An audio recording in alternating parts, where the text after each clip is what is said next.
Kid, fight!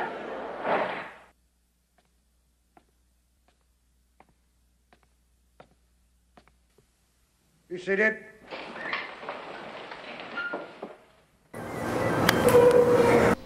Hold it, Al, that's the wrong video.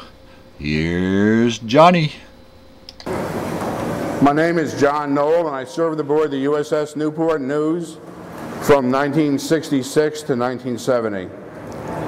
After that period of time, I lost track of my shipmates, my friends, and like a lot of us, a lot of you, went about my life in the normal civilian fashion. In 2000, I had made contact with two shipmates of mine, Al Siegel and Steve Doug Shimeda, and we paid a visit to the USS Salem, sister ship to the News. The Salem is currently berthed in Quincy, Massachusetts, and is maintained as a historical naval vessel.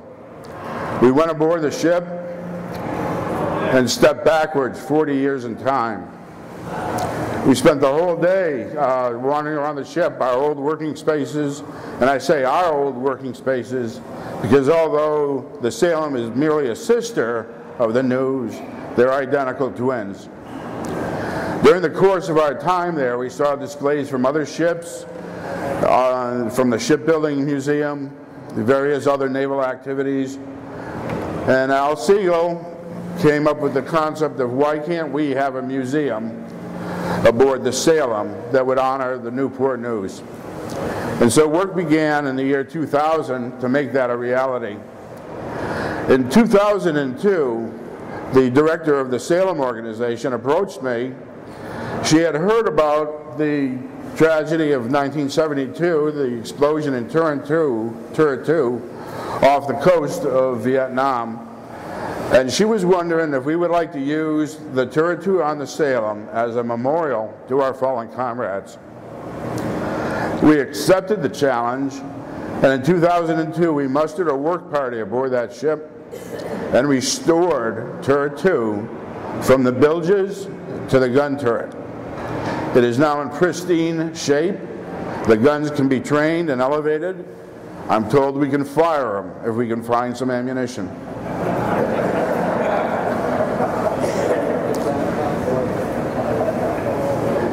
So anybody have any ammunition?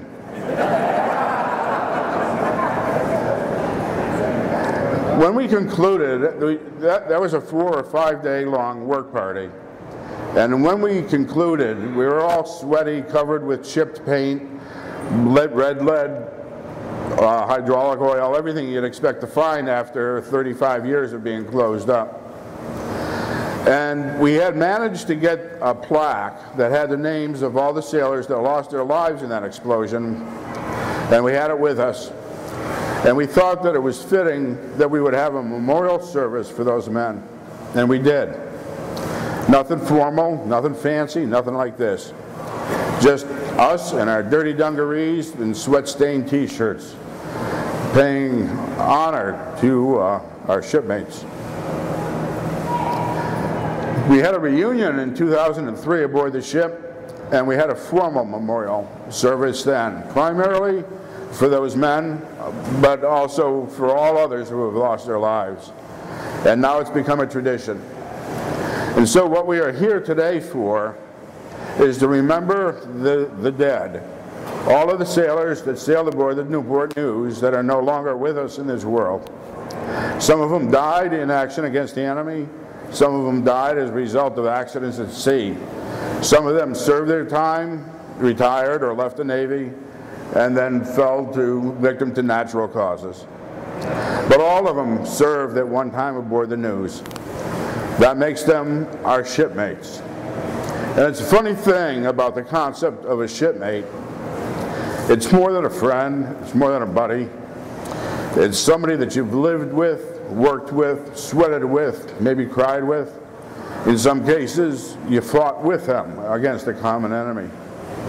And that forms a bond that is unlike anything you can find in the civilian world.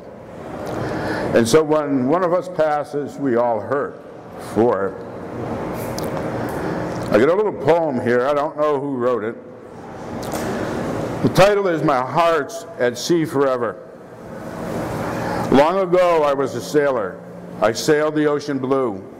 I knew the bars in Singapore, the coastline of Peru. I knew well the sting of salt spray, the taste of Spanish wine, the beauty of the Orient. Yes, all these things were mine. But I wear a different hat now, a tie and jacket too. My sailing days were long ago. With that life I am through. But somewhere deep inside of me, the sailor lives there still. He longs to go to sea again, but knows he never will.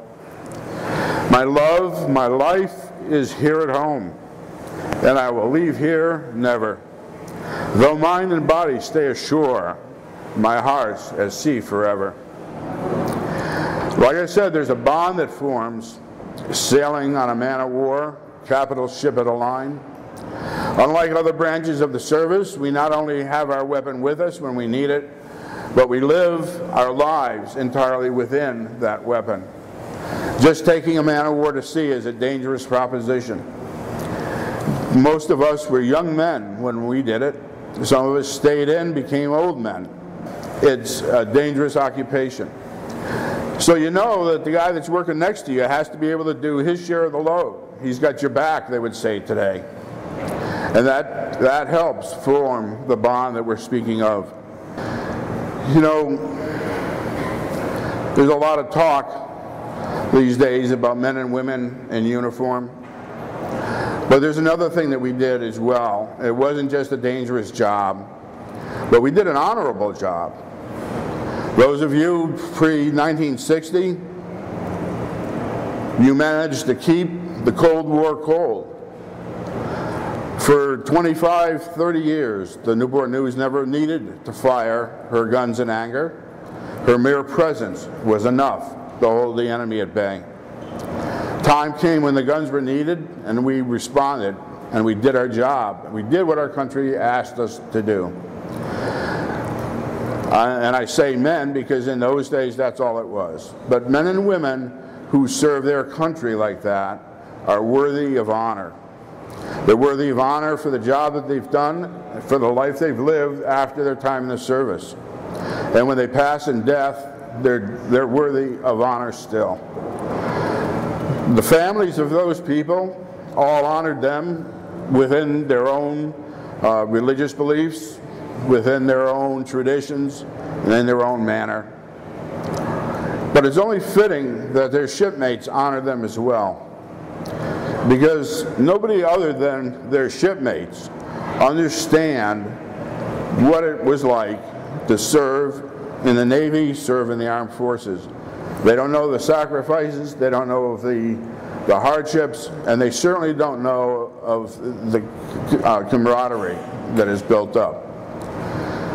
And that's what we're here for today.